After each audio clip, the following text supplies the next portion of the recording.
We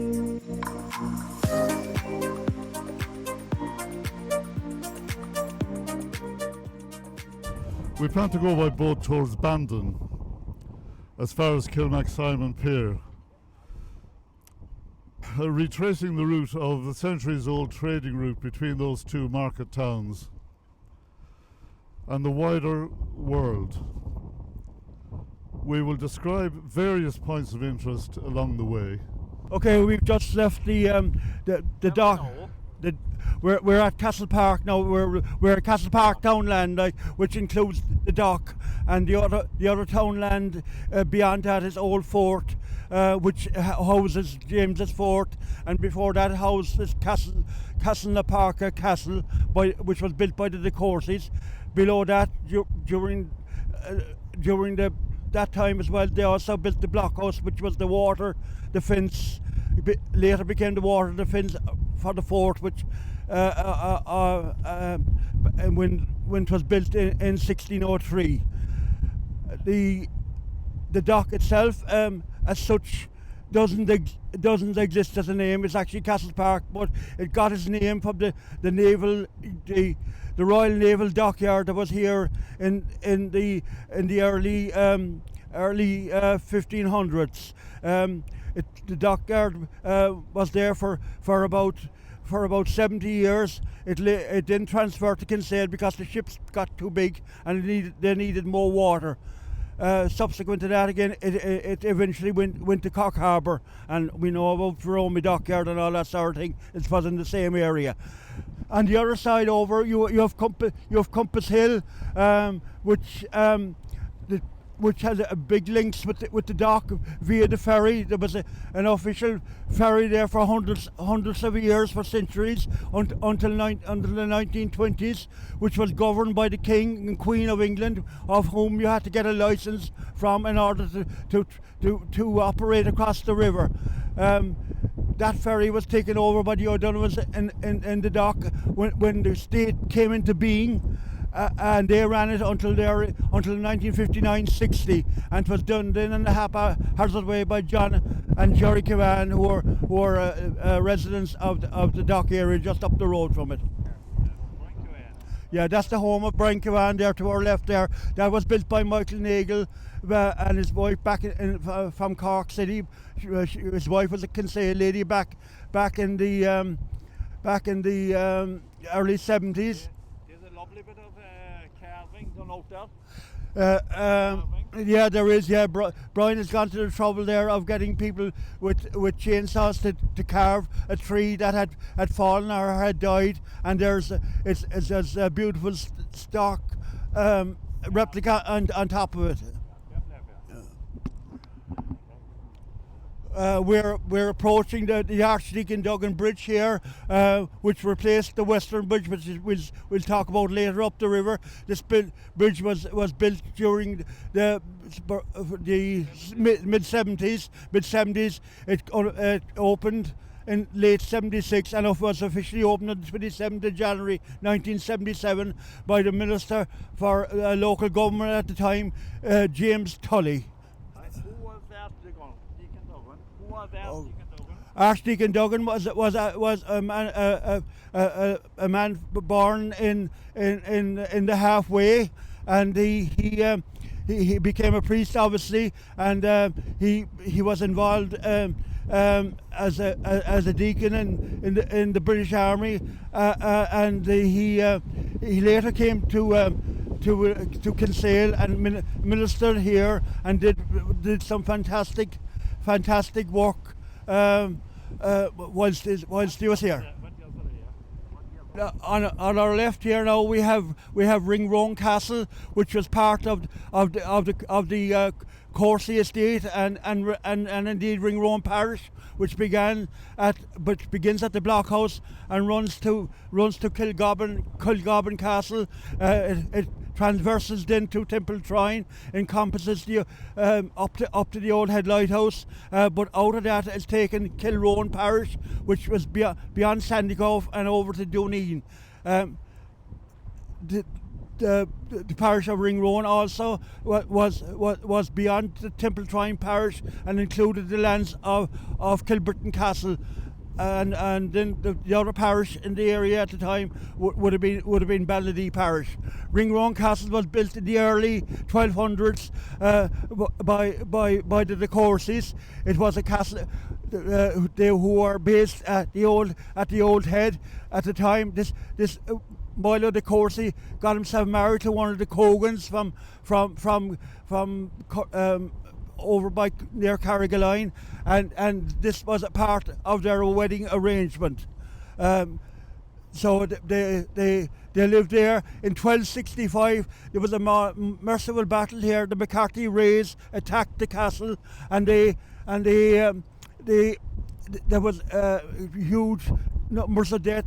Milo de Courcy killed McCarthy Ray himself in the battle, but there were hundreds, if not more, lives lost. The river is said to have turned turned blood red with the amount of people that were killed in that battle. On my right here now, we have Drumderrick townland, which in my youth had only one house, and that was the house of the creamery manager in Kinsale. But as you can see now, it has expanded greatly from that, and so it again it's as I said, it's a very nice area, so very sought after and very expensive. We're still.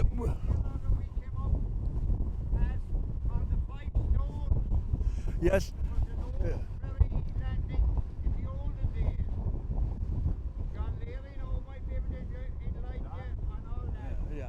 Indeed, yes. The 5 stones were said were supposedly derived out of a man on the other side in Compass Hill getting angry and casting stones over there, and they landed on the shore on the shoreline there. It was a great place for salmon fishing back in the day. The stones are somewhat disappearing into the mud now, but they're still visible there. Behind the 5 stones you would have a field, a long narrow field called the Long Bit, which Brian Cavan's house, which was mentioned earlier, is at the top end of.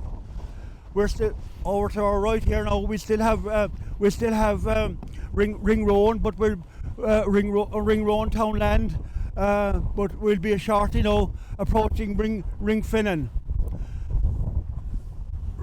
which obviously has a lot of history to it, but particularly with the garden of remembrance, which was founded by a native Court Murphy, or Kathleen Murphy, who was a nurse in London and subsequently in New York. And before she died, she gave the money towards the construction of the Garden of Remembrance, which is a very popular destination. On the right, on my right over here now, you have Knocklacurra townland, which is a very small townland and little lone one. It runs from the quarry to Donny Martin's house, Donny Martin's cottage there on the left, but there's a quay there that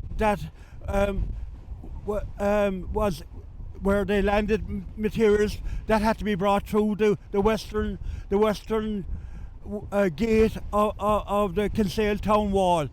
The road that's there now didn't exist. It only came as far as the World's End, so that was obviously a key landing point, and anything landed there would have been brought up what later became known as Delaney's Lane to the western gate of the Kinsale town wall.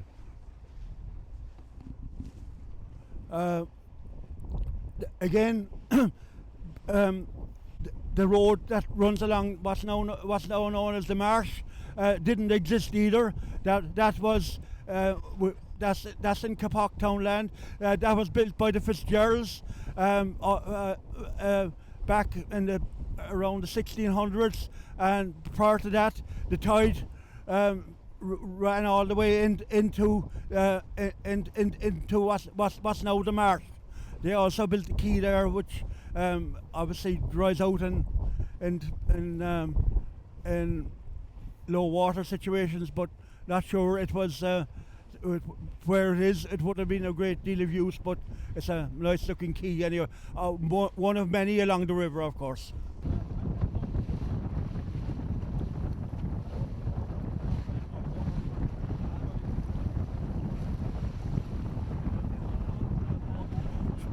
Just on my left here now, we have Ringford and Townland, as I spoke about earlier. Cort Murphy was the daughter of Bat Murphy and his wife, and their house was there in the clump of trees that you can see there, which was vacated sometime after Bat's death.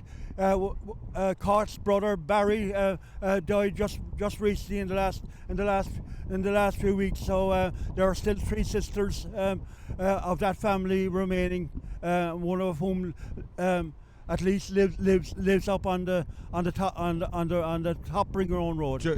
Just following on from what John was saying there, the oats or the fields of oats here that you can see up here on the that's a crop of spring oats grown for flavins, and I'm sure in 6 or 8 looking very well. In 6 or 8 months' time, if you're eating your porridge in the morning, you can say, well, look, it was more than likely grown in that farm up there.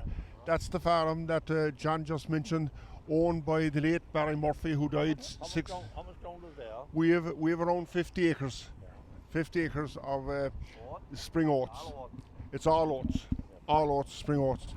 And as John mentioned, the old farmstead or the old house was right inside in the trees there. It's now more or less demolished. I had my dinner there anyway. I can certainly tell you in 74 or 75. And The Murphy family were so famous. Actually, the point there in front of us there is called Murphy's Point. Oh yeah.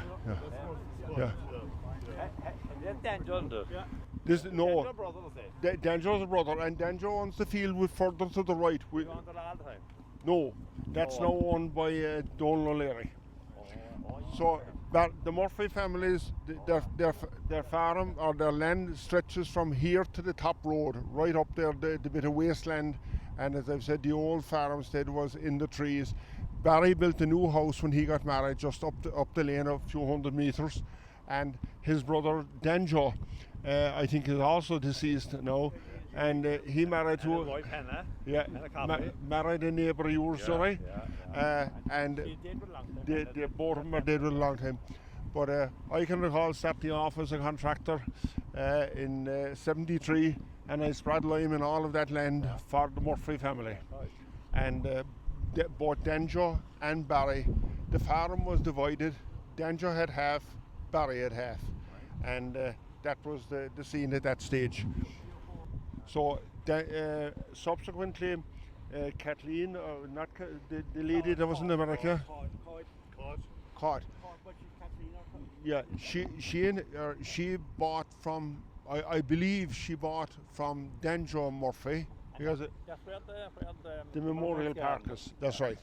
And she in turn sold it a few years ago. It was, I know, sold by the Murphy family anyway, and it is now owned by Donal O'Leary. That's the Danjo's section. So as the lad said, the late Dan Murphy then would be a brother of Bat and David. He lives further on towards Kilmacsimon.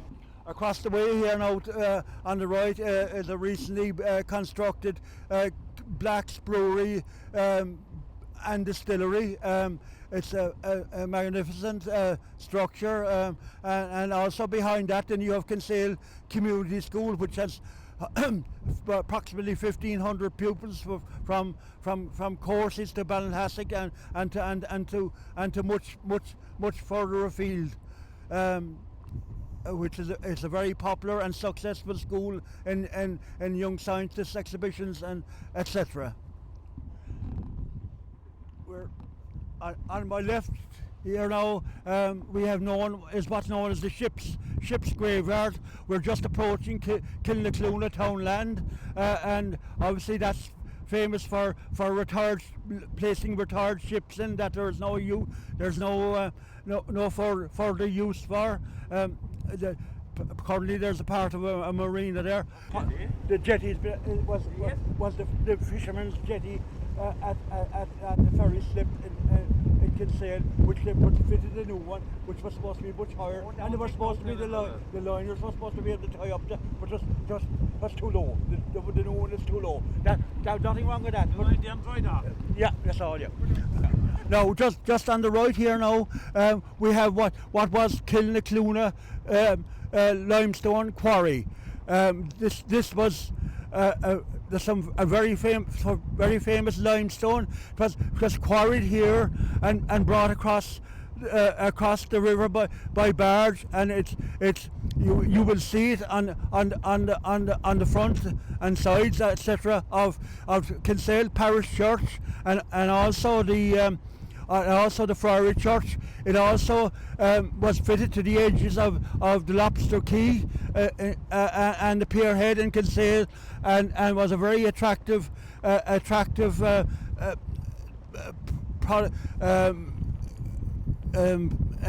very popular in its day.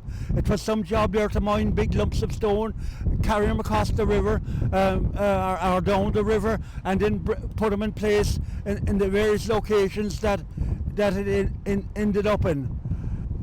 Just on the right here now, we're looking at Castlepark still. Minihane Sullivan, who's married to a Corsi woman, lives up the top there, but down here below on the bottom, you have a house. The bigger looking one there is one built by Danny Cummins, who worked with Kinsale, with the Kinsale branch of Cork County Council for a long number of years. Now retired, and I'm sure living very happily there in that house. Further on, then, like you're approaching the Gully Bridge again. That's part of the construction done by the Fitzgeralds. That didn't exist either. It was an open creek up as far as Ballinacor up here, which is further up towards White Castle. Yes, I'm also unusual bridge, the Gully Bridge, because they left the hole too small. Yeah. You can see it. Oh yeah. And the tide rises higher. Yeah. Going up the hole. I think it's the best place to harness electricity. Yeah. Yeah. It's unreal, the pressure coming out, I think. Oh, yes, the tide rises and the hole is too small, and then throw pressure up and then coming back out. It's a ferocious channel there. There is, yeah, that's correct. And I think it should be harnessed. Yeah, just at the beginning of the Gully Bridge there now, there's a quay there as well, and behind that, again, that was used obviously in olden times. Behind that is the house of Noel O'Sullivan, son of Minihane and Maura O'Sullivan. Yeah. The hole is very small. Just to the left of the Gully Bridge there is the aforementioned Paul Dermot, which was a famous salmon fishing area. That would be in Tasasson townland, which is there's an upper and lower version of that's Lower Tasasson. Very big. No, that's Tasasson Beg. Oh, Tasasson Beg, yeah. Tasasson Beg. We're just past White Castle, built by... You own the castle? You own White Castle? Yes. The castle? Yes. That's in your property? It is, Jerry. It is, yeah. Yeah. Well, what's left of it? I know. You know what's left of it. It was built by the Roaches, because you can't do much on ancient history up the river here without including the Roaches, because they owned it, everything from Skippered to Kinsale. They controlled everything. How long was that? Oh, geez, they came there with Norman descent, came in the late 1100s, and married into families of note. Their centre place was Castletown Road and Pomahai, but particularly East Cork. A lot of them married East Cork, and then of course they got tied up with the coasties here, and they suddenly took over the whole area here. They controlled everything from fishing, fish, farming, religion, you name it, but they were involved in it, you know.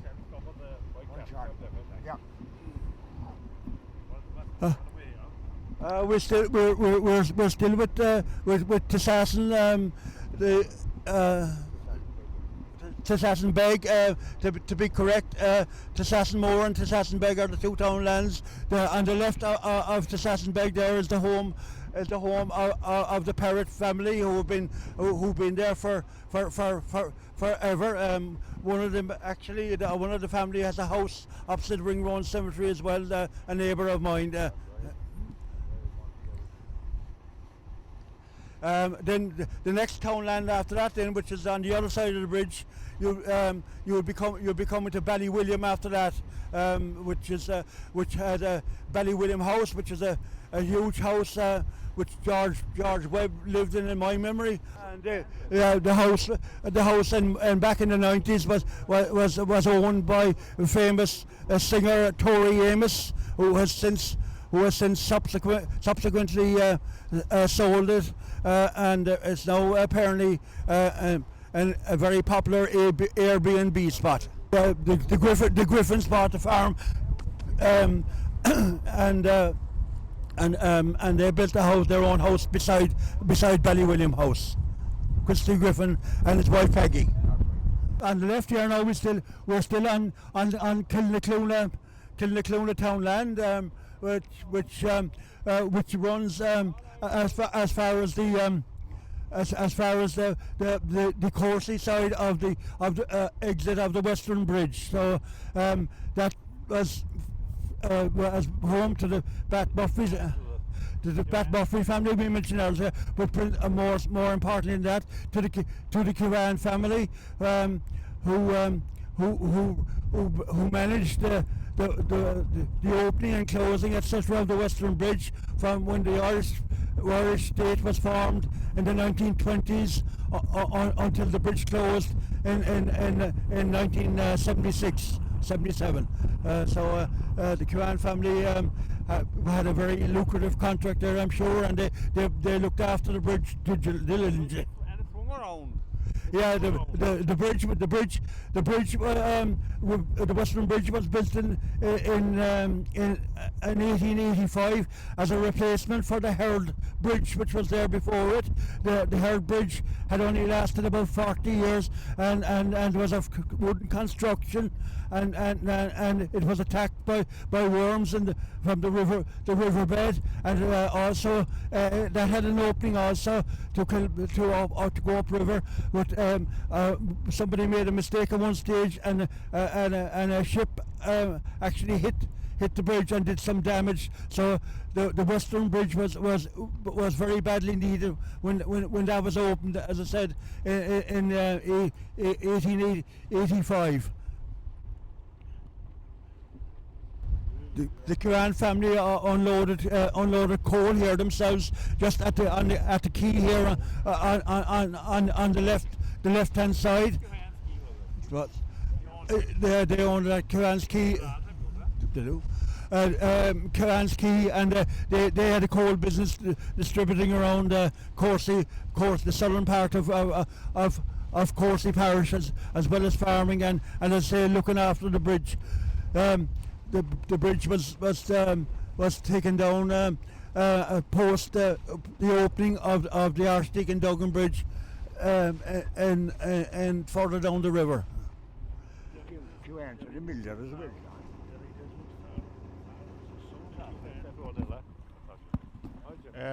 Our pilot in the other boat here, Derry Desmond, he a skipper, I'm corrected by Jura here. He farms part of the Teehan farm at present now, and that's just up to the left hand side of the bridge as you drive up to if you are driving the old bridge from the bridge to Barrelscross. No, it's on the left hand side. On the left hand side, go up the road. Yeah. that now. Yeah, I'd say that's possibly more of the field here that we can see. Yeah, that's Kilmaximon's farm, where the winter barley is there now. Yeah. Well, that's not the beneath townland now. Yeah, yeah. So I can say to Derry Desmond, who's just following us here, we're looking up at his winter barley. It's looking beautiful, Derry. You'll be harvesting. Yeah, there's some spring and winter there, I'd say. Yeah. The road that we can see here, barely seen now, is probably somewhat overgrown and underused. Fed the Western Bridge from to and from Barron's Cross. Yeah, just to the left here is the Kiran household, which was lived in until 2 or 3 years ago by Noel Kiran, who continued farming here, but unfortunately he's deceased through an unfortunate fall in the house.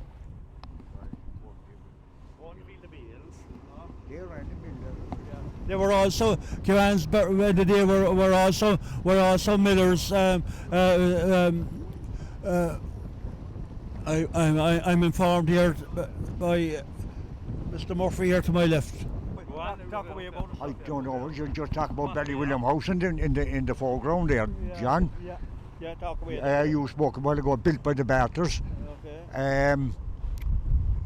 Way back I can't remember the exact time of it, but it was eventually occupied by the Vickeries. They owned it for many years, the famous Dr. Vickery and his family, and it was then purchased by Victor Webb, who sold it. He went away up to County Wicklow, I think, because he's not long deceased, actually, lived to be a great age, and then eventually it was purchased by Christy Griffin and Peggy. Just going back to the Western Bridge again, then the Corsi family was mentioned earlier. Their last known house on the Corsi side of the river was actually up above Noel Kiran's house there, which was later occupied by the Welsh family, and subsequently by John Colan. That's the last known residence in Corsi Parish of the Corsi family. They moved from there. They moved from there to the pier in Kinsale, the shore, the Dennis's Quay, and Dennis's Quay, and they around 1700 they moved back to the UK. There's an inlet here now to our left, and it looks like there's a pier there also.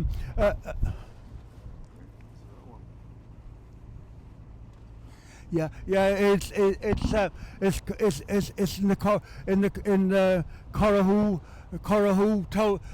townland, and we'll be shortly approaching Corahoo itself, which was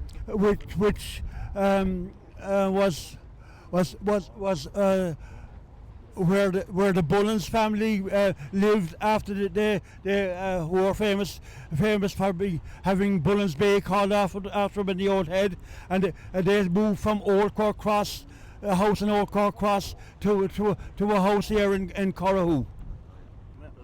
That's all Corahoo there now. Yeah. Albie Murphy will open the village. Okay. The land here on our left is owned by Albie Murphy from Ballinspittle. He has a holding down there, and obviously has one here in Corahoo as well. Corahoo has become a popular spot, thanks maybe to the Bullens. There's lots of households there now, but the Bullens had a very large house here. I think it's Carragema House, but which no longer exists. Det var Larnis up them there. Yeah. Yeah, you have various Camleys there, Maloney's and Coughlin's back in the day. Where the Coughlin's were probably one of the few residents there, but it's now a popular spot with lots of houses. The new house is owned by John Daly, a son of Chris Daly. Okay. The new house that we can see here in front of us, I'm told, is owned by John Daly, son of Christy and Drowned Roo. Okay, Christy Daly spent a lot of his days on the Bandon River and has huge knowledge of same. Thanks, John. What information you've got, man. Terrific. I'm just... I think, is that Ballywilliam House coming up on the right-hand side now? The other point I wanted to make is that we've passed a number of castles, which shows the wealth that was made from trade up and down this river. We started back at Ringroan, and then we've had White's Castle, and now we're coming up to Kilgobbin Castle after a while. But I think the biggest house here of any importance is Ballywilliam. Ballywilliam House was built by the Barters. Right. It came into the hands of the Vickeries then. It was famous Dr. Vickery and his family lived there for many, many years. And it was eventually bought by a local farmer by the name of Victor Webb, who sold it to Christy Griffin, the present owners. With regard to the house itself, I think Terry Amos, the famous singer, at one stage had it, and for a few years, and she sold it to, I don't know who it was, somebody that is now B&B. It's now a popular B&B place. Okay, it is a fine house indeed, with lovely views up and down the river. You catch cold winds up there, I'd say. There's actually a cellar in that house. Oh, is there? Yeah. There's a cellar in that house, and I think it was a bit of a problem before Terry Amos bought it. And see, the field in front is terraced. The field is terraced in front. It is. That's a lawn, that's terraced. Yeah. In my time, that was an orchard. A large orchard there. You could actually come down by boat there and pull in there and take what apples you wanted off the trees there. I'm going back a long time now. Yeah. I'm back 50 years now there. Sorry, Jim. It's that weird B&B thing or something. I don't know who they spent a lot of money on that there with the last 2 years. A lot of money on it. I say it's slate, Jerry. I don't know. I haven't been down there for a couple of years. But it's I see there yesterday there's a man there in Bandon that does bus hire. He had some people staying in Ballywilliam House over at Monkstown Golf Club yesterday. Now, next, Carl Vincent here, the next townland coming up here on the right here will be Holly Hill, and he might do a bit of talk about the residents of same. Well, the Murphy name comes immediately. What we're actually looking at there is that lone shed over there. There was a farmhouse there and a farmyard. Belonged to the last of the bones of Holly Hill. Simon Davy Bone. Farm there, that piece it now belongs to the Griffin family. The shed is all that remains of that farmyard. Michael Riley's wife came over there, was it? Michael Riley's off Kilmacsimon. Sorry, I think you're right. He was born, is he? I think you're right. I think you are. Vincent, Huh? Griffins own some land there, is it? What you're looking at, Jim, what you're actually looking at belongs to Griffins. They actually bought Bones Farm as well, you see. They bought that hilly place there as well. They had about 60 acres. Yeah, they have 50 sheds, isn't it? Shed backward. Yeah, that's their farm, that's their home, that's their farm. An unusual thing about Holly Hill is that you also have a Holly Hill townland in Banlalee, which will no doubt be spoken about later by a resident of there or host for the day, Jerry O'Neill.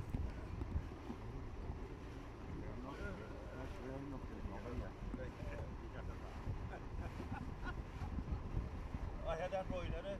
Wrong, right or wrong? No, you're correct. What is it? It's all Yeah, we're still looking on the left.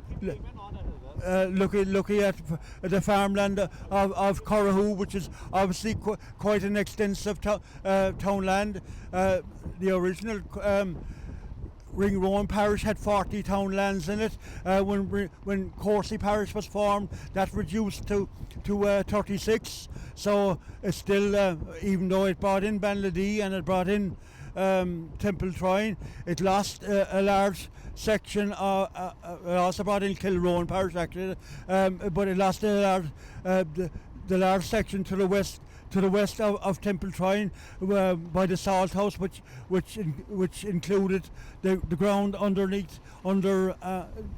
Kilburton Castle. That part of Ringrowan parish was ceded to the clergy in Kilburton because their land area wasn't sufficient to sustain their clergy.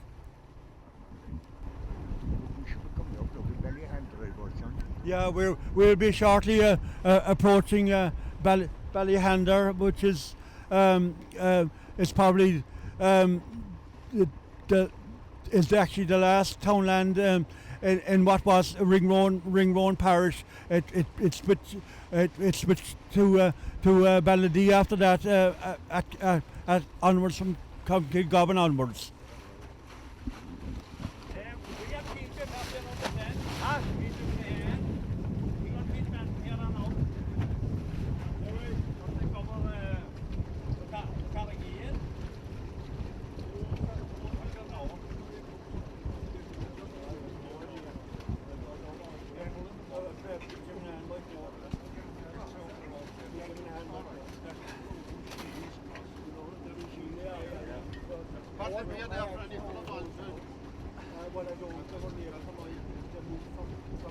Thanks, John. We've just had a bit of excitement with people swapping boats here.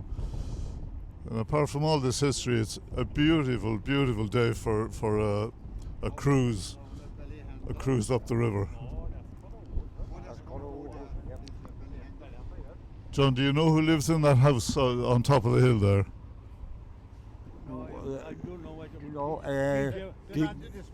The only owner I know that was there, he was a famous author. He had a very successful book. He was a man by the name of Frank MacDonald. Oh, yeah. We happened to have the pleasure of his company a good few nights when we doing this in the house. Huh? You were in the house? We were in the house, yeah.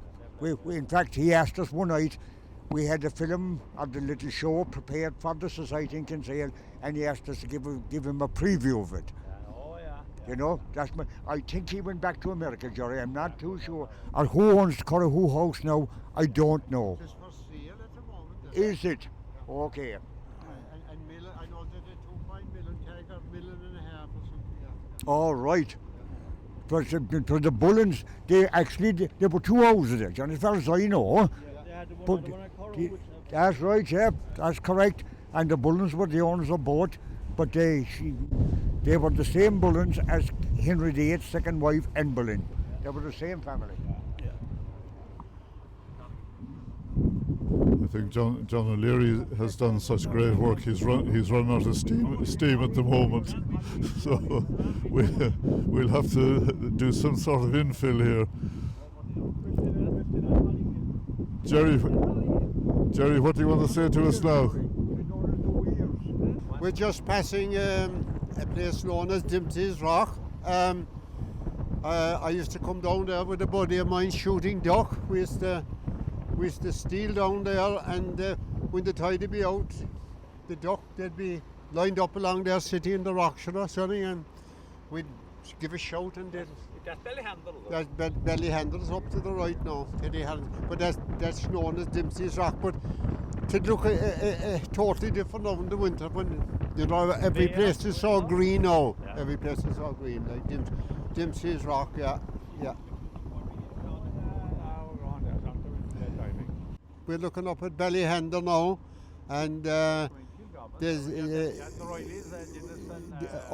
up in Ballyhander, the Guinness and John, yeah. I remember a man in Banladee, Ted Carlane. He used to walk for these O'Reillys. I walked with him fishing, but he's always complaining how he has to come down here and walking up the hills for service. Jesus, walking with the farmer. But like he said, the walk was easy. It was the walking back for his dinner and from down here. Or down the bottom with here, yeah.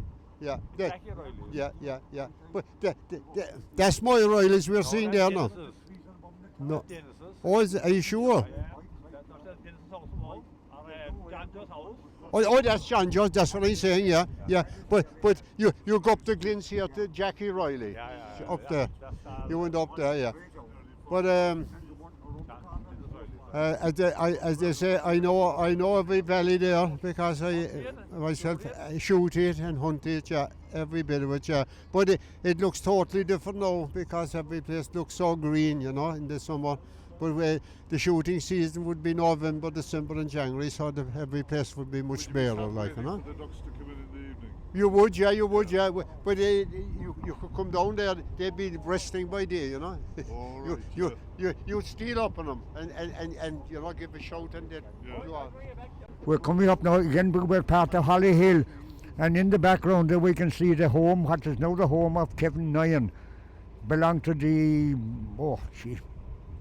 so the Bowens had it at one stage or another, but prior to that, I mentioned the Roaches while ago. This was part of the Roach family estate. On this estate was a huge, a beautiful, magnificent home of Francis, otherwise known as Squire Roach. He was a wonderful man, very well liked, and there's a little story I may have the opportunity of telling on our way down river in a minute. But in the background we can see part of his estate. There's a little church. It's still very visible from where we are today. It was a private chapel, with a secret passage behind the altar, concealed by a curtain. It was used by the clergy during the Peeling times, of course, and it was also used by the squire himself, who unfortunately had a few financial problems. Again, the farm here there in the background is, of course, Kevin Nyan's. I try and cover. Dan Nyan is right, you know. Very progressive farming there going on. And in the far background, then, of course, we can see the Murphy farm of Richard in Holly Hill. We're back now, we're passing up homes here. Castle Key, yeah. They're only there with last 30 years. There was an old farmhouse down there. Gone now, Mulcahy, the home of Sonny Mulcahy, and up on the hill there is the home of the Coughlins. That's a famous home there. Yeah, but Coughlins originally, and the old house there, they buried, you know, there's a memorial up them in Balnadee. He done something. Yeah, but all around this here, it was known as the Corrigian. A lot of fishing here then.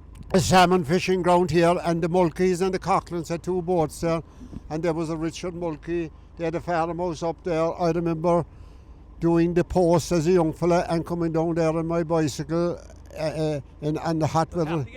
Absolutely, there was a dispute over the right away there. But this Martin McCarthy, we're coming on to Kilgobbin Castle. He got planning permission now to build. I'd say there's about 12 or 14 houses there. They're all kind of summer houses, yeah. But all this area was known as the Corrigian. And yeah, and great place for salmon fishing, yeah. We had the fishing here? No. No, Johnny did a small bit, yeah, but it's the Mulkeys and the Coughlin, and you had Jack Daly down there in the, what do they call it? There was coming up. Paul Dermot? Paul Dermot, yeah. So that you had Paul Dermot and the Corrigian here, right? There was about at least 4 boats there, and that time there was a crew of 4 men in every boat. So if you had 4 boats, you had 16 men working. 52 strands were there. They had 52 strands, yeah. At low water, low water, yeah. You had about 5 hours, 2 hours before, 3 hours before low water, and maybe an hour or 2 after. It all depended how long you wanted to keep it going, because the tide was getting strong and to take away the net on your leg, you know. Yeah. No, I done many a day walk along there, the top, along with that there, shooting with my dogs and guns, yeah. Probably, oh yeah, is there a jetty here somewhere? No. Oh yeah.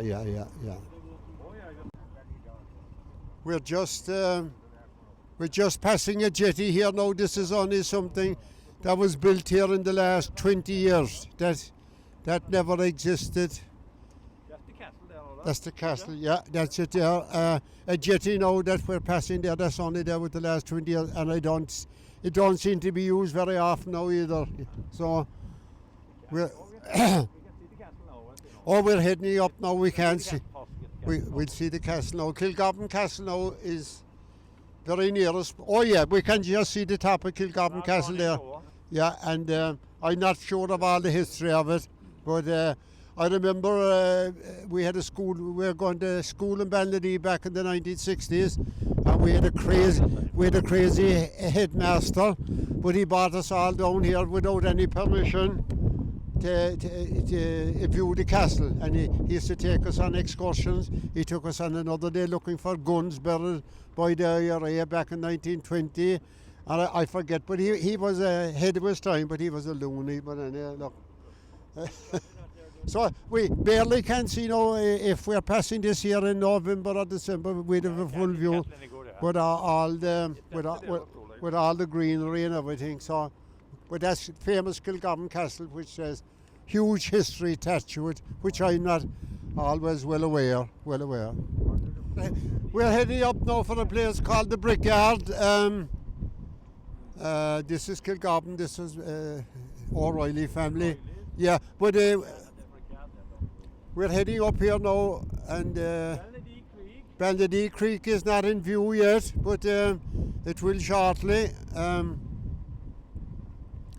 Oh my God, I can always remember a pheasant there. There was a beet field there, Jerry, there, and the pheasant shot over this way, and he landed. Well, we kind of he was only half-winged or something, but he landed in the water there. He was heading for across here, and the dogs retrieved him, and he'd have been better off if he got away with it. Anyway, but so we're heading up here now for the Brickyard, a famous Ballinadee Brickyard. Well, we don't hear nothing about Ballinadee Brick now, but Can see a little bit with the Ballinadee Brick. Ballinadee Brick, yeah. Bad brick. Pure rubbish. It'll fall apart. Yeah. It was known as Crowley's Brickyard. Crowley's were the family. We had Mikey the Brick and Danny the Brick, and yeah, they were known. Yeah, they were a famous family. The Crowleys. One of the daughters, Madeline O'Brien, and she had a famous singer called Brendan O'Brien of the Dixies, and they used to come down there. I remember they used to call the Ballinadee, and they were on how they were visiting the Brickyard, the home of their ancestors. We're coming out to the end of the Nyan family estate there. That house there at one stage belonged to a member of that family, but it's now sold to, I think, some French pair who are now selling it again with a price tag of $1.5 million. Yeah, that one's been sold again. A lot of work has been done this since they bought it. And we're coming now into we're in the townland of Hollyhill, and we're coming in out to the land owned and farmed by the Begley family. We're just heading up now on our left there, and we can see a creek that takes us right up the Ballinadee. Ballinadee is. They're even up to the ward. Huh? They're even up the Ballinadee and had a point. Oh, you would. Yeah. You can actually go all the ways up the Ballinadee. You want a very high tide, but we actually have no residents up that creek there now, and they're called seals. A lot of people would be familiar with seals. I'd say if you could see there up now, we can't see right. Oh, they're up further, yeah. And we can see there now, with the boat is in the way there now, Orchard Hill House, a famous house. There was two brothers there, Connie and Mickey Collins, I remember them well. They used to come down to the pub in Ballinadee every night. And Mickey, there's to walk. There was Murphy's there, yeah. So that takes us all the ways up the famous Bandon. And then there was a crowd from Kinsale made a famous song. John, did you ever hear that song? A Trip to Bandon. They came up by boat and they had a they had a right piss up in Bandon, but they all got back safe anyhow. And I remember that time the same crowd, they used to come up the Bandon on Christmas Day and Good Friday, because you could get a drop of beer in Bandon on Good Friday and Christmas Day, yeah. And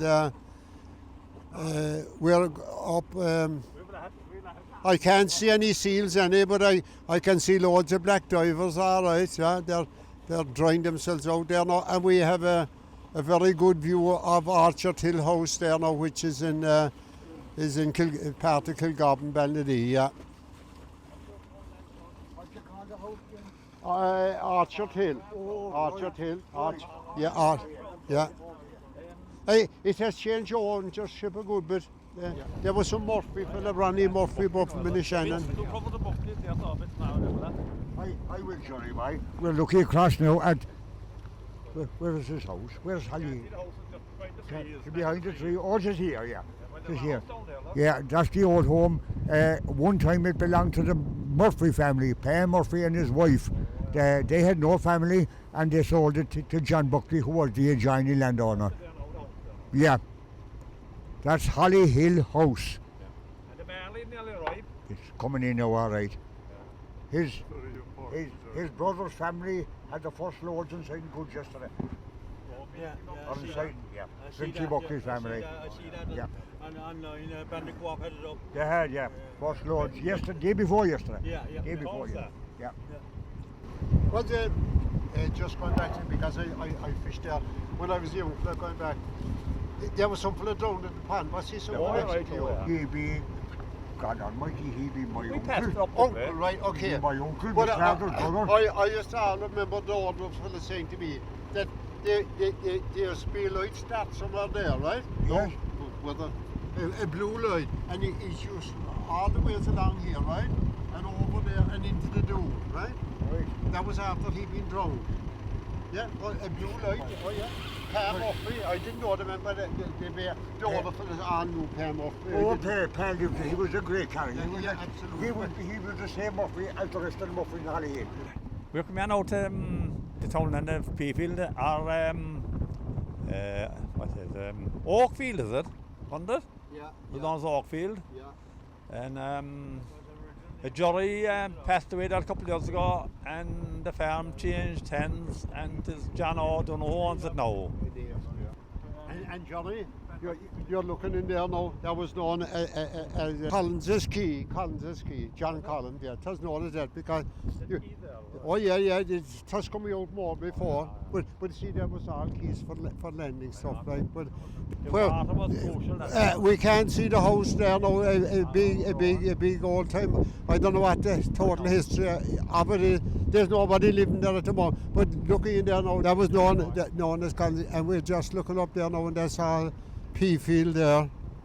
The home of the O'Donoghue family. We're heading up here to there's known as the Leggy, yeah. Oh yeah, come here. You go on about the parents? They were there from 1914 to 1961, I think, or the early 60s sometime anyway. Yeah. When they sold it, and again John Buckley bought that place. What's it, John? Yeah, again that included the Dune house. Can't see that in the background, but the Dune, of course, was what would I call it? An old Celtic fort, and it's from there, Dune Darnmui, fortress of the Oak Plain, gets its name. It's from that fort. Yeah. You know, it was occupied by the Vikings, used as a winter quarters for men, beast, and I suppose boat at the time for a long time, and they caused a lot of hassle when they were around. The farm was in the ownership of a fellow, I think it was the late 1800s, by the name of Sullivan. Yeah. And he's been no time farming, and he spent most of his time digging out the Overing Fort, because rumour had it that treasure was located there. Okay, no, he never found anything, not a thing in that. But they said that what damage he did by day.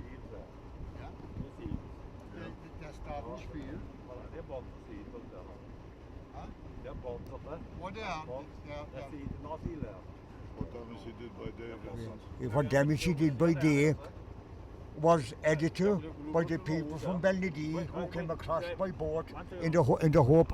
Sorry. Okay. Looking straight across there now, we have passed it now. It's the home of the O'Donoghue family, and there's a field there now. We can just see it passing there. It was known as the Orange Field, going back in the 200 years ago. The Orange people used to come out from Bandon, and there was a jury, and they march out, and they take back some of the plants off the Orange tree, but they were ambushing Bandon one time, and there was a bit of a fracas. I don't think there was anybody died. Down further here, there was a Haynes's, right? It was Haynes's before the O'Donoghue family. Welch's, yeah. There's a house up there in the trees. Unfortunately, you know, if we were doing this tour in the winter, we'd see a lot more houses and things. It's all greenery, but I remember this was known as Carter fishing ground, but it looks totally different now, because you could only fish when the tide was out, and there's a full tide there now. But I started fishing here in 1962. I started as a 14-year-old, and the fishing season that time was from the 1st of March until the 15th of August. And when I started fishing here, there was 4 boats there.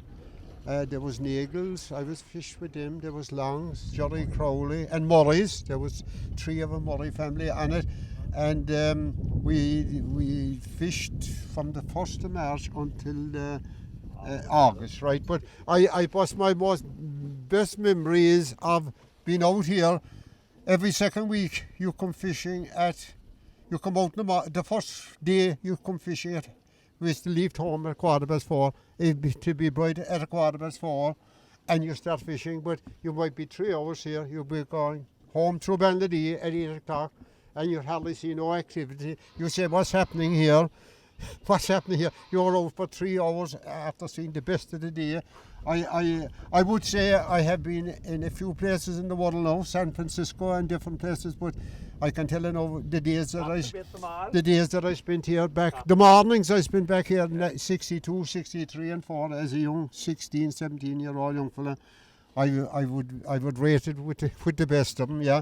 And Paddy built that pier there. That he was built. Paddy Donoghue's pier there, and just beyond that, then we used to be sitting up there waiting for, and there was a couple of places in there then where we used to make tea with galley cans. You know, the old galley cans, you light them and make the hot tea, yeah. But it was absolutely beautiful, and then that's all up to the left, and I suppose here in here then is the, this is the dune, we can't see it now, right? But I remember long ago I used to walk in there. Yeah. But they built a wall back up into there. Huh? They knocked the time to get out your uncle that time. Did they? I don't know, was it ever built, Jerry? I thought it built back. Oh, they let the water out, yeah. But I know Mike Nagel was involved in that rescue. I fished with him. You did? I gave 10 years with him. And his brother Teddy. I spent a couple of pleasant days with that with Mike. And I suppose that there was a few tragedies here too. There was a man from Ballinadee missing, and they threw all for him just up above there, and they brought him in, and it missed us. Yeah. Yeah, but Pay no said he brought him out, then in Hassan. Oh, they would. That was the way that time, yeah. That was the way that time, yeah. But and of course you had well, a while now. You had I remember when they cut Ballydolly wood. That was a big thing that time. Back in the 50s, yeah. And there was fellas used to stay above them in the hose. And we used to be playing hurling up in that field there, Park Malone they call it. That was belonged to Jerry Toomey in the evenings at 6 o'clock. Yeah. And there was a couple of fellas, one of them was from Tipperary in there. But But they just come across in the boat there and they were staying there. But Ballydolly, no, I said they were there for a year or something. Oh, there was 100 acres. Oh yeah, Ballydolly Woods, yeah. Is there a kind of a stream coming down from Dundee into There is, yes. Oh, there is. There is, of course. I shot that there, but It's the river. It comes down from the top of Dundee, way up on the top of, we could nearly see it, nearly up the Skew Cross. oh yes, Comes yeah. down there, But it's a river with no name. No name. All right, okay, but it's there, all right, yeah. At the moment, we're trying to get the school kids in there to put a name on it. Yeah. That's what we're trying to do. Så det homeless is down, so that's it, home Yeah. They can put that home down on the, oh, you feel that? You can barely see. When we go further now, you'll see it, yeah. Yeah. Planted the Welches, connected with the Mockways. Is it Connected to the Peafield? Mockways. That's Peafield. Yeah, Right. Peafield, yeah. Peafield wasn't the other side of the creek going up? No. Well, I noticed part of it there. If you go up the creek, that's all Peafield there. If you go up the creek to Ballydee, all Peafield. Kennedy Yeah. is in Peafield, but there was another name in the townland back in the day. Nicer name of it. A nicer name of it. Because yeah, I have it on the phone here, but I can't read it. And there's too much light here now, like but I'll get it when I go back. I've seen it. They built a fine pier there, didn't they? Paddy built that. That was only done there about 30 years ago. You were there, Johnny. What was the reasoning for building that Oh, pier? that's not there since the Sure, old here days. it is. Paddy who built that himself. For what purpose? Well, you can see the house now, lad. For what See there, purpose? Johnny, that was the old house of the... They bought there? Yeah, Paddy Donoghue was born and reared in there. There was What's about Paddy? there was 5 or 6 of them born and reared in there, yeah. Welches, yeah. No, see, they never come out the channels out here, say. We're drifting up a bit, the tide is coming yeah, in. you can see the house there now. We're in the channel now. Yes, high water. You got a bit of that cement, Jerry, back in the old days, did you?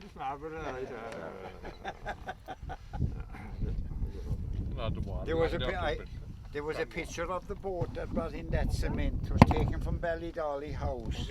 And I saw the picture when the Regans were there, but they're not there anymore now. Oh, no, they're not. And the actual boat is if it was a green coaster that brought up But the...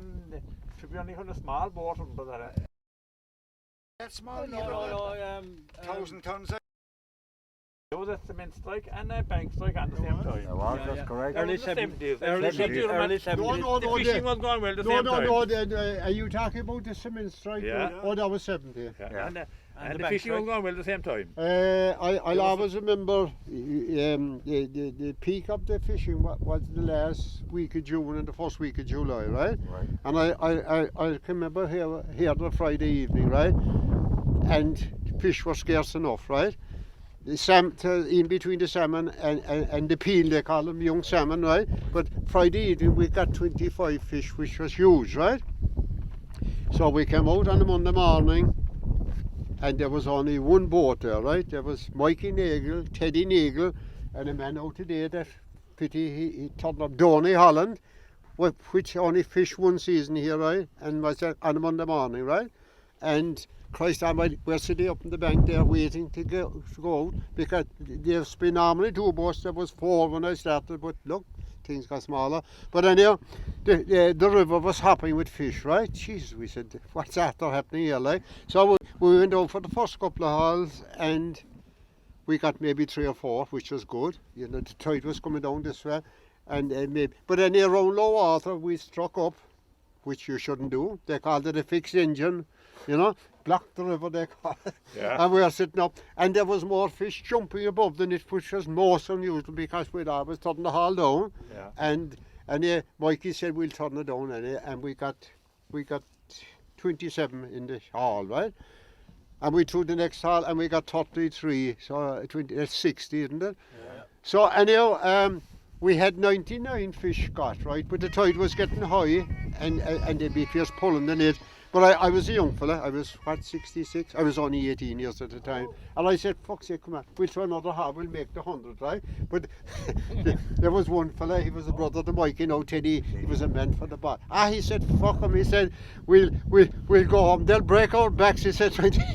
But Paddy, who took him back after in a car. 99 salmon, no, half of them were peeling fish there. Oh, for fish, come on away home, he said, break our back. But we got 99. And we got about 20 or 30 in the evening, right? But above them, Kilmacsimon and Murphys were fishing, and they got 75 that day, right? Because I went up them, and the same day I went down to Silly Well because they were fishing. There was just, I say, never more fish in the river. But they got 80 in that evening, so they got 80 and 70. They had 150 for the day. We had about 120, so but we had the biggest. They call it a strand, you know. Go out, call it a strand, like. But What year was that? 1970. And I remember the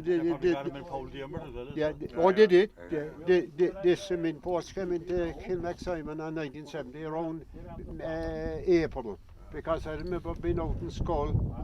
The boats came in there. I remember when swimming in the Skull at the 1st of May. We thought it was very early, but the old Smith you'd be all dirty. Because when the boats came into Kilmacsimon, there was fellas on the boat crew, and man, there was two of them. They'd jump into the river every time you stop for a cup of tea or something. Next thing your man would fucking jump. He'd come out with his clothes on, and then he'd come in and he'd be. And the dust was wicked, like. But no dust, make us fuck all, like. And cement dust, like. But we're still there. We're still there, and but.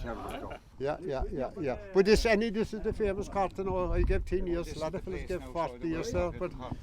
You can see him now. There was we lying there in the rain, and you had well, there was 4 different fellas. Every boat had their own corner or nook, like, you know, And you normally about 5, and we used to come out here fishing the black dark nights. But I'll always remember, it might be about 1960, maybe 65. I was fairly young at the time, and we were fishing at night. I quite sure no flashes, they're a bit bright. But you see, the thing about the river, it's always a bit bright, you know, on the water, right? But I'll always remember, well, the tidy be out, which was about over there, the boat were below us, Morris, you would know fishing now. They were taking what we call the knit and board, right? And we dropped off the landmans over there, and I was throwing out the net. Well, Lord Christ, there was a flash of lightning. Well, it lit up the whole river, right? And there was a crack at 100 straight away down, which is dangerous, like, you know. Fuck's sake. Your man, the fella Mikey, your buddy now, he said, oh, I say, come on, take the net and board. And we went back over to Cochran's. I wouldn't drink it all the time. But there was a massive shower, but it only lasted about a half an hour. But it came from the west, you see, and we didn't see it coming because, you know, the west is there now. And fuck it, well, the flash of lightning, I could see every van, the fellas down the river playing, but I see the reflection on the water, you know. I fucked up. And another good one.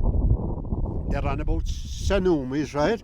I remember I'd say about tsunamis, that's what it is, right? But there was a tsunami, a tsunami, right? But there was a tsunami came up here about maybe 68 or something. I would as well see documented, right? 69, I think. Yeah, 69, because the tide was out and we were fishing up there above, right? But you think, wasn't the first one, because Mikey Nagle had seen something like it before back in the 30s, right? But then we heard all the roaring down, kind of tide. Christ almighty, said, what the fuck is happening here, like, you know? But as far as you can see, but you see, the whole thing is different when the tide is out, you know? Never, the fucking never. And next year, we could see this fucking thing, and a big white wave washing, and we could see this thing about this thing, high fucking thing coming up the fucking river. And Mikey Nagle said, come on, for fuck's sake, get out of here. They called it a board. That's what it's known as here, the board. B-O-E-R, board. But actually what it fucking was, it went all the way up the Bandon Bridge because it's on the concrete. But there was no harm there.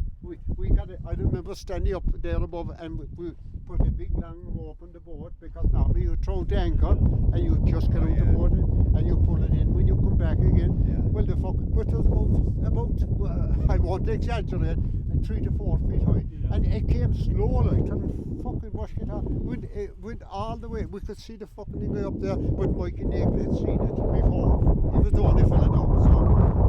But the same tsunami affected Sandycove. My father worked with goods in Sandycove, and he claimed that he actually came over Sandycove Island. It took away the slipway, and a lot of the walls running away from it and around it in Sandycove, and it went up the Pill or Sandycove Creek, and took away a part of the bridge at Desmond's Bridge. The same storm. Well, the thing about it is, it weakens out the further it goes on. I mean, the nearer you are to when it starts, but the further, by the time it's up in the Shannon Bridge, the fucking force has gone out of it. I actually. But it was a tsunami, the fucking thing. Yeah. I was at the time Hosford's in Cork used to deliver bread around our area coming across the Western Bridge. Western Bridge, we had the Western Bridge, and I happened to be in the van, and we came down Orchard Hill with a man by I can't think which first name, but his surname was Hunter, and we had all these. It was Joe Hunter. Joe Hunter, yeah, and the parts of the Desmond Bridge that had been swept away were actually in front of us. In front of us on the road. We had to take an about turn. Never worried me before. Don't quote that at all. They'd be talking about sieging. What was that? Oh, the tide, yeah, with the siege, yeah, you get. But that was normal thing, right? The siege, you get a mad rush of tide, right? We said when the tide it start coming, right? Start coming at a gradual thing, you know. But next thing you see is the fucking thing, the blood and it up the river, like. But that's still coming from outside in the ocean, like, you know. A siege, yeah. But this fucking born, or we call it, which was something happened way out. Tidal wave, is it not? Of course, obviously the famous thing was the Lisbon earthquake that came all the way up this river and many other places. Along the southwest coast and obviously blocked the passageway above from Timmerleague, but it also filled above the. Above in the Shannon Bridge, what's the name of the castle that's up there? Dundaniel Castle onwards to Bandon, like, which was probably navigable, the Bandon before that, or far more navigable. It was all over after that earthquake. Yeah. All over after that earthquake. Yeah, so obviously the one in 69 or 70 or whatever year it wasn't the first, but the preceding one, and I think it was about 1845. Did far greater damage. Oh yeah. Danny the Brick was there. Oh he was, yeah. There's to come down there and walk along here. Danny and the wife, they were great singers, yeah.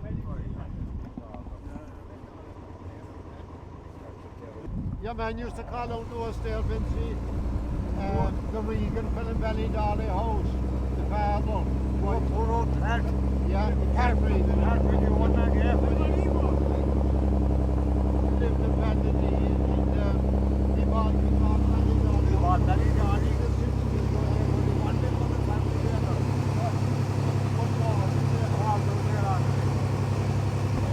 We're just looking in there now, and this is known as belong to the O'Donoghue family, and there was we'll say grounds and caves and things up there. But there was a famous man. He was shot at Crossbarry, Jimmy Crowley. He gave 2 months up in the cave there. He was shot in the leg, and he was cared by the O'Donoghue family in Welsh. He survived up there for 6 to 2 months. He gave up there, recovering. Couldn't go to no doctor or no nothing. And we're just looking up there now, and we can see all Horsehill. The Ford family are there with years. There was a Paddy O'Flynn. They're all strangers now, fine houses built there. But that's Donoghue's, and the valley there runs right up to Horsehill and Balladee. I haven't a clue, wouldn't have a clue. Somebody said that a lot of the timber came out that way, was slung out there with horses. You know, that's what somebody said. It was a fairly wide, unless it was there to control the flow of water. Inland there or what, I don't know, John. I really don't know. Somewhere up there, just on the embankment there under the Ballydolly house, there's a lime kiln. There is? Where they used to burn the lime. I have a photograph of it somewhere. And up further There's a pier here now as well. Oh, you have a pier here. The lime kiln is alongside the pier. Yeah. That's it there, look. That's it there. Huh? That's Seymour's Quay. Christ, I thought that was further up. Is that it? Yeah. They used to burn the lime there. Yeah. They're still as perfect as they did. I didn't see it over 20 years and more. Just here to the... up there on the hill, the JJ, that was known as John Crowley's house, but... John Crowley, the water's edge. Oh, the water's edge. I did. But just here in front of us, there's an island there now. Focusing, had to see it. There was a big island there now going back 40 years ago. Half of it gone. Swans, always fierce place for swans hatching, and a great place for shooting snipe. I often got 3 or 4 snipe. You go there, but fire one shot and most of them will be gone, but I often got 3 or 4. I used to always walk up along here. It was a great age up here. And John Crowley and further up here, then we're going up around the creek there. That's the water's edge, known as the water's edge. Liberty Moor, that's sorry. Oh, that's Liberty it. Moor. Yeah. People are on No, it. can't bet you where to go. Seamore's Key. I thought that was further. Might be just up here somewhere. I thought that was further up now. Because Oh, that was the Black Key there. the Black Key down in John Buckley's farm. What is? Black Key's down Black Key, there. no. I have my own geography, but We used to see the salmon jumping at a distance, right? there were 3 keys in John Buckley's farm. Right, yeah. There were 3 keys in it. One was the Black Key, which is was the one under the house named, and there was one up Killenny Creek, Yeah. another one up there. Because Mikey Nagel now would say, oh, there was a salmon jumping on by the Black Key. Right? Yep. That was down. And up near it then was Collins's Key, right? Right. Yeah. And you had that one there, and Seamus's Key. There's a key coming up here now. Oh, that's it. That's Seamus's. That's Seamer's Key. It has to be Seamer's Key. Yeah, we're heading up here now to Seamus's Key. And there was a famous house belonged to the Seymour family, and they were buying the fish. And I remember long ago, the job you didn't like was taking whatever fish you got for the day up to Seymour's Key. You had to row up and go down. Walk up across the field. Up the field, up and there back. Yeah. So, yeah. They weren't big business in fish for Oh, they were. Oh, yeah, Seymour's own. Big business. That house is for sale now at the moment for, I think, Who took the first one up here? yeah, Or 2.5. that belonged to Professor Murphy's son or something. Yeah. Go on, I'll let you Oh, on no. there. You're coming to Oh, no. Shippool now, you're in the... The other one. There we are now. That's Seamer's Key. That's it, yeah. The nearest house here at the bottom, I think he's something Professor Murphy's son. The house further up, the old Seymour home, Lemony Moor in other words, Yeah. is for sale at the moment. Yeah. And that's the 3rd time it has But changed hands. I don't think that's the old key there either. Huh? I don't think that's the old key Could be there. here, I say, would it? Yeah, it was... At this side, no, that's built up a there. new one. Michael on land here, lad. Huh? Michael on land here, lad. Somebody said yes. I think so. Somebody said yes. You know, yeah. Peter Wood, lad. Part of the wood is right, sir. You're dead right. I know, I cut the lane from last year, and I went down the fair in the lane last year for him anyway, down the lane. Did you? Oh, hitch cutting? Yeah. Oh, yeah. It was for the wife I was doing, his first I know, wife. yeah. First wife I did. Dominique. But, Dominique. Oh, Dominique, but Yeah. they were all the whole was sold, but they sold. Huh? You think how they were all bits and pieces, they were sold. The main house, Lemony yeah. Moor house, is for sale at the moment, Jerry. That's all I know. Now look, question, that's beautiful there. There's only one house down here, now, Oh, just the one. That's private. That lane down is private. That's all from the main house, Yeah. That's Seamer's Key. Now we're in now into Kellerhouse? Lemony, what is the Kellers now? We're into Lemony now. That's the bounties there anyway. Yeah, that's it there, That's the bounties there. And Bill's father was John. John was the owner there. John was the last owner of that family. But their father, what was his name? That's a good question, John. That's a good. He was Sonny. Sonny. Yeah. It takes a few minutes when you go on in here, don't mind you, be slow and reacting. Slippy a bit? Yeah. It's slow, we are slippy bit, Johnny. There was a place up there for fishing for bass. Yes. Yeah, my uncle used to. Yeah, Oh, yeah. bass, yeah.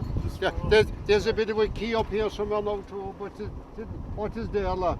But he used to, Jack Kelly, did you know him? You Oh, didn't, of yeah. course, Yeah. But he used to fish out in They were the all pool. fishermen, weren't they? Oh yeah, but he first man there rod fishing now, because I was talking to your man, yeah, he does it with, he Yeah. used to get loaded bass out of Kilmacsimon.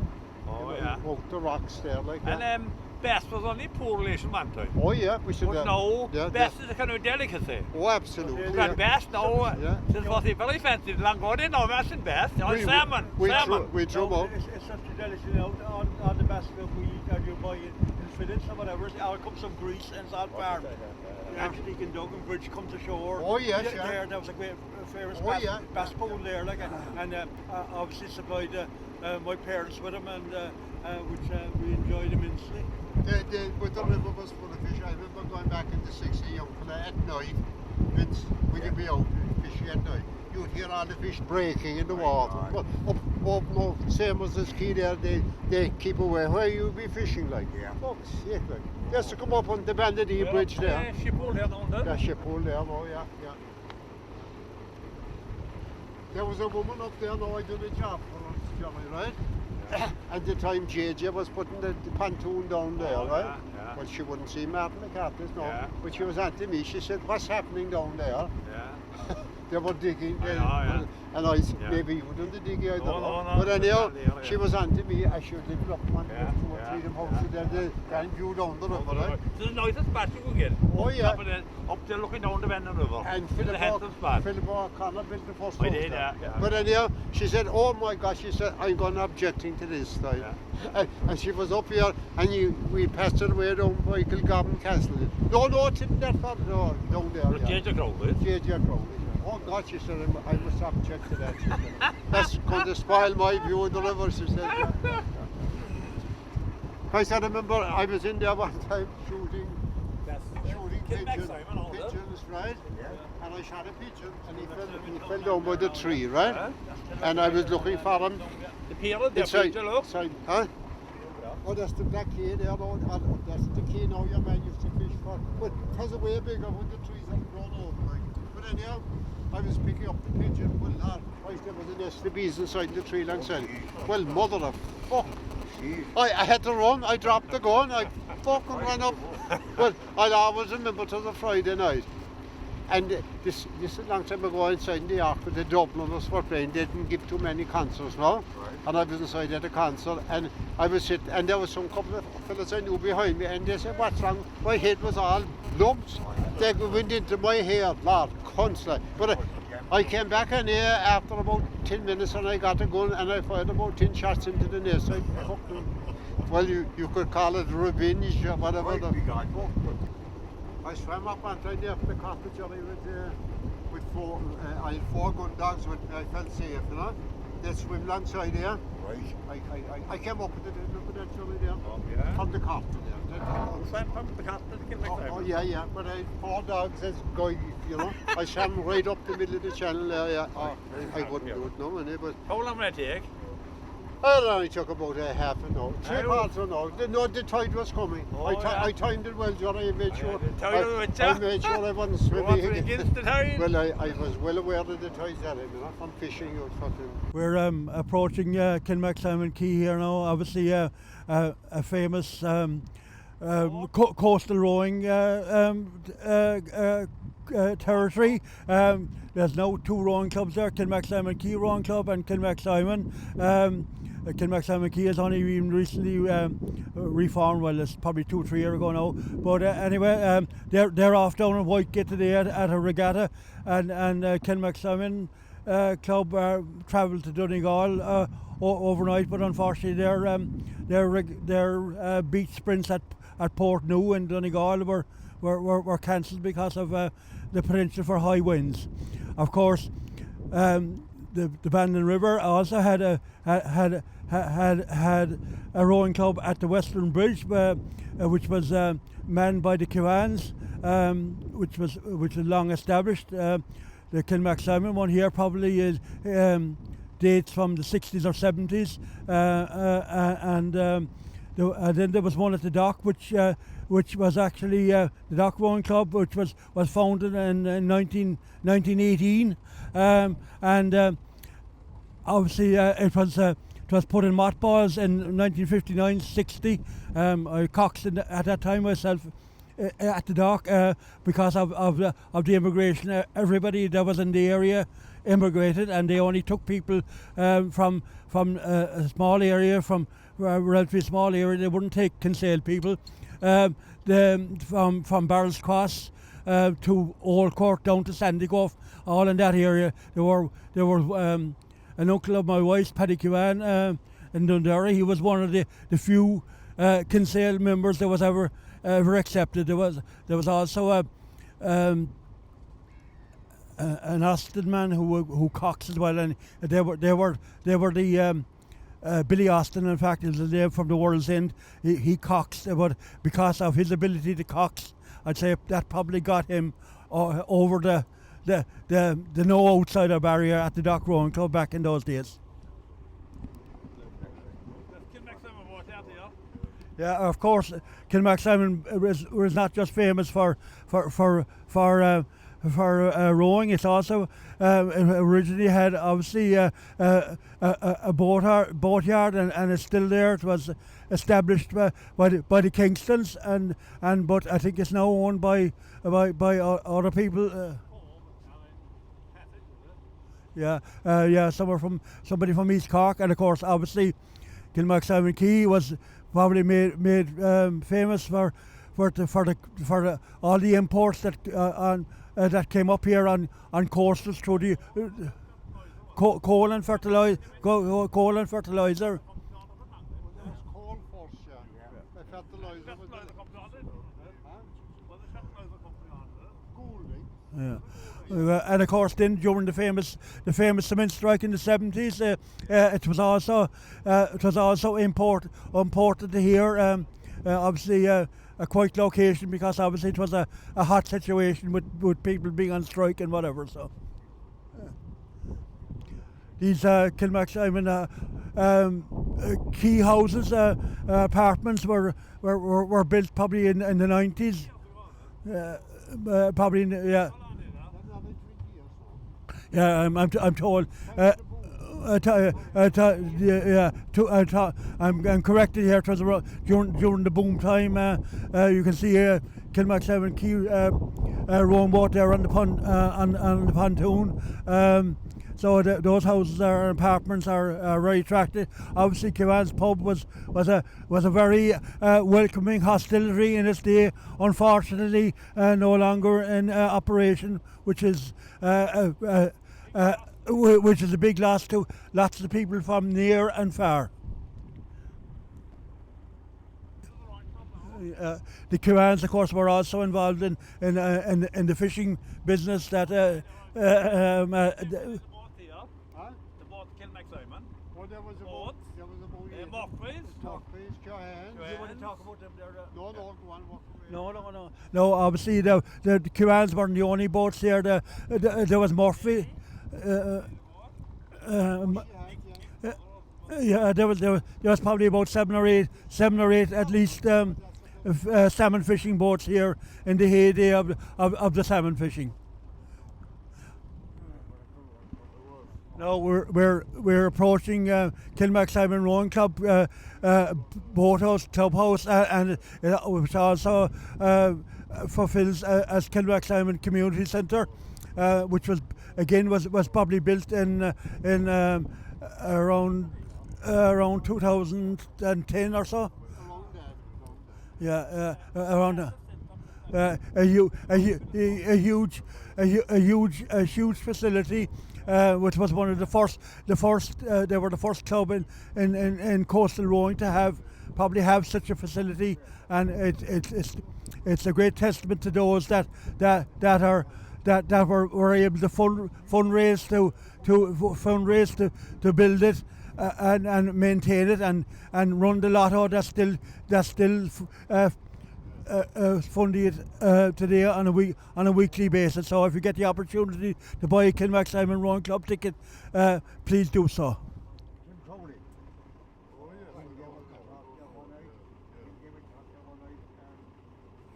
Further on from here now, we won't get to it today, but you have Skippered Castle, obviously that and Skippered Church as well. Yeah, that was home one time to the East India Tea Company, who sailed all the way from Skippered Castle to India and back, carrying various types of cargo at the time. There were obviously sailing ships, and that was a huge undertaking and a huge achievement. And one last key that's up along there is probably which has resonates with me is obviously Collier's Quay, which is a very famous and large quay, but unfortunately it's not made much use of in these times. But I'm sure that will again in the future, because all of since COVID, lots of water activities have revived and are become very popular.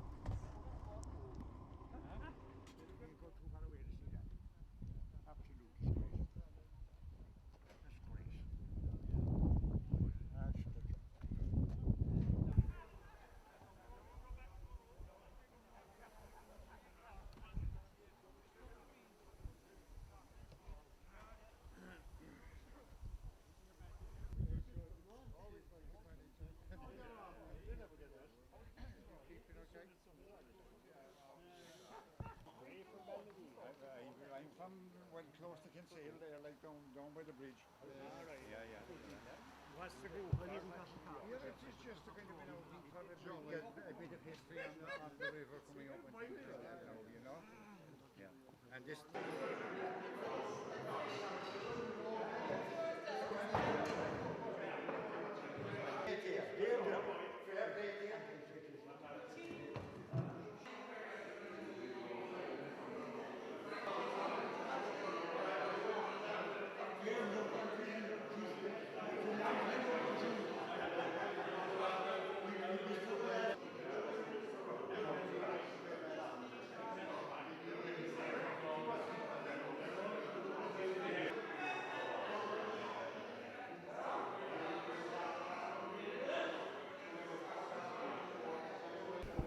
Here we are in Kilmacsimon Rowing Club of fame and renown, I believe, in the rowing world. We've got Jerry here, who's one of the leaders of Kilmacsimon Rowing Club, and he will say a few words about the project here. Thanks, Padraig. I suppose first of all I'd like to welcome you here on behalf of Kilmacsimon Swimming and Rowing Club. Thanks very much for what you've done. No, I appreciate for that. It's no, we're delighted to do it because fair play to your endeavour in recording the River Bandon. You know, it's vital to us. Obviously, it's our playground and our training ground and our racing ground. So we're looking forward to seeing it now on the big screen. Oh, Kevin. Are you wrong at the moment? So actually, at the moment, Jerry, we're in the middle of the competitive season really now at the moment. Now, unfortunately, the weather was against us yesterday because we had crews going to Donegal. Yeah. And tomorrow we'll have crews going to Baltimore. So that gives, well, weather permitting now again, Jerry. So that kind of gives an example of how widespread it is if we're from north to south and covering the whole country. And England, we do a few trips abroad. We were lucky enough in the last 2 years to have competitors in European and World Championships. John, I sure have. Just obviously, congratulations to Kilmacsimon Swimming and Rowing Club, as it's more properly known, on their magnificent facility here. I have had the pleasure over the years with dealing with them as both as secretary and registrar for the Irish Coastal Rowing Federation for nigh on 20 years, I suppose. And obviously, I'm now involved in the Course Chronicle, and I do my best, and we do our best to give it Kilmacsimon Rowing Club and every other rowing club in the parish as much coverage as we possibly can. You know, it's rowing is a fantastic sport, and and obviously a very much growing one. So long may it continue, and continue. Best wishes for the future. We've very fortunately met the first ladies this morning when we came in here for tea and coffee, buns and biscuits, and a little boulabos for those. Yeah. It's much appreciated, ladies. Thank you. We can't do without you, really, you know. Yeah, so yeah. Thank you very much for what you do for here. Yeah, play for you. Thanks very much. I hope we'll get down river now. Right. Thanks very much.